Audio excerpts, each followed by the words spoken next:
Nesse livro, trocar uma ideia sobre o porquê o futebol não é de menino.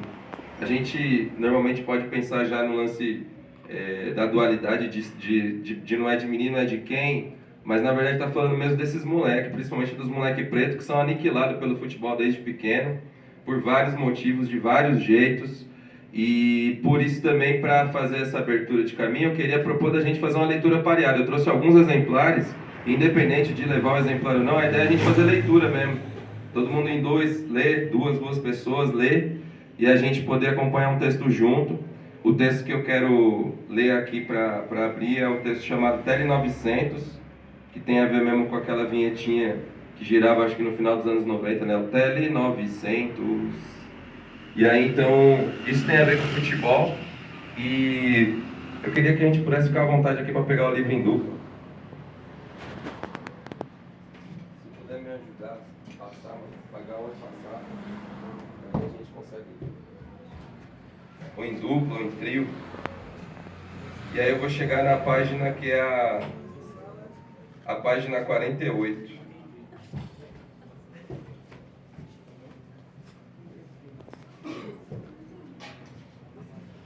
E os textos, eles são prosas, né? Então, tipo, esse livro, ele tem a organização mesmo de um jogo de futebol. São 22 prosas, entre contos e crônicas. E o primeiro tempo, que são 11 prosas, eles narram histórias que são histórias mais ligadas à várzea, ao futebol de rua, à molecada, memórias saudosas, tristes e felizes. E o segundo tempo, que também são 11 prosas, são textos da Copa do Mundo do Catar. Menos para falar do jogo em si, mas para trocar uma ideia sobre outras encruzilhadas que tem também em relação ao futebol. Não, eu acho que eu falei o texto errado, acho que é 900 está no número aqui, deixa eu resgatar.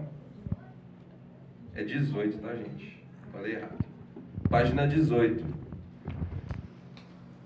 Bora lá, então. Pode ser? É isso. Pode. Quem tiver com o livro, cola aí pra gente ler junto. 18, sim.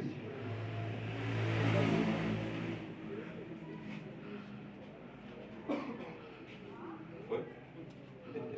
Na 12? Agora, bora. Bora, então. Agradeço aí, viu? Fofão, da hora, hein, mano? Satisfação, licença aí, viu? Da hora. Tele 900. A risada daqueles meninos perfurou meus tímpanos a sangue frio. Fui exposto na frente de todo mundo. Nem tive tempo de me defender. Fiquei calado, com medo de ser mandado de volta para casa e perder a vaga entre os 3 goleiros daquela seletiva. Quando junto um monte de miúdo pra zoar, é sem dó. Eles ficam caçando a micha de alguém, da patota, pra tirar mula o resto do dia.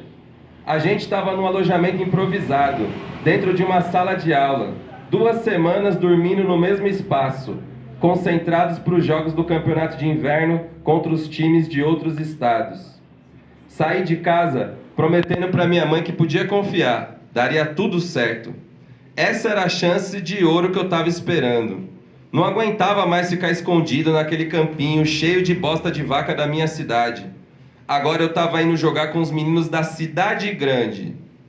Durante a seletiva, o carro da prefeitura me levava e me trazia de volta nas tardes de domingo. Depois da aprovação, recebi muitos parabéns, inclusive do prefeito. Ele aproveitou para tirar aquela fotinha de propaganda eleitoral antecipada para colocar no jornal. No outro dia, a manchete estava lá: jovem goleiro vai representar a nossa cidade na seleção estadual. Mas depois disso, fui entregue à própria sorte. A única alternativa foi aceitar a carona e a estadia do técnico da seletiva. Ele se dispôs a me ajudar. Ele veio me buscar e sugeriu que eu ficasse na casa dele alguns dias antes da viagem para o campeonato. Conversou com minha mãe e ela prontamente aceitou, como era de minha vontade. Tudo corria bem, mas na segunda noite o treinador me acordou no meio da madrugada. Falou que estava ouvindo um barulho estranho no quintal e que era melhor eu ir dormir no quarto dele. Detalhe, lá só tinha uma cama de casal.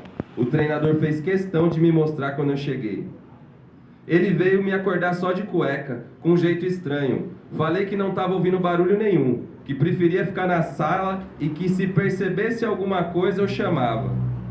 Ele ficou contrariado, disse que estava responsável por mim e era melhor fazer o que ele pedia, senão não seria possível continuar.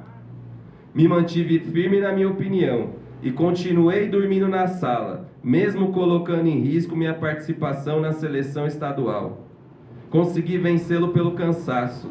Ele foi deitar sozinho e eu fingi estar dormindo esperto com qualquer barulho e pronto para reagir. Quando fui me reunir com os outros meninos do time, eles começaram a tirar um sarro por eu ter passado 3 noites na casa do técnico.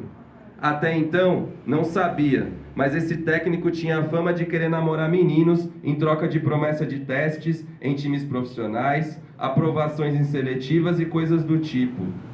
Depois de muitas piadas indiretas, comecei a perceber a molecada de maldade comigo. Um dos goleiros me contou umas histórias de abuso do treinador, mas disse que não tinha certeza se era verdade. Juntando os cacos, percebi que ao recusar o convite para dormir no quarto dele, o técnico quase não falou mais comigo. E de titular que eu era no time, comecei a treinar como terceiro goleiro. Numa noite, depois da nossa janta, o técnico formou uma roda e chamou uma reunião.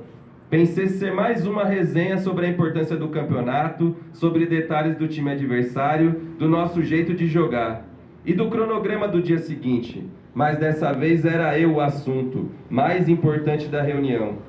Ele contou sobre os dias que eu passei na casa dele, como todos sabiam, e que havia recebido a conta de telefone com várias ligações para o Tele 900 de putaria. Me acusou de ter feito aquelas ligações e que levaria esse assunto para minha mãe no final do torneio, enquanto a conta de telefone dele rodava na mão da molecada. Fiquei paralisado. Foi uma bola chutada cheia de veneno que parecia defensável, mas espirrou na luva e foi parar dentro do gol. Olhei para frente como se não quisesse ver mais nada. A imagem da molecada ficou difusa, e em meio a um zunido ardido, perfurante de gargalhadas e vozes dizendo: disque sexo, disque sexo, disque sexo, Tele 900. Desejei voltar naquele mesmo momento para um campo cheio de bosta de vaca da minha cidade, mas a gargalhada estridente daqueles meninos me fez entender que era tarde demais. Fiquei até o final do campeonato junto com o time, aguentando a zoeira diária, sem condições de ir embora e ainda como terceiro goleiro. O castigo para pagar o suposto ato de indisciplina foi ficar carregando bola e uniforme junto com o nosso roupeiro. Torci para o time ser eliminado o quanto antes, e quando isso aconteceu, nas quartas de final, fiz o sinal da cruz do banco de reservas e agradeci em silêncio o fim daquele inferno. Esse é um dos textos, então, que compõe aí o livro.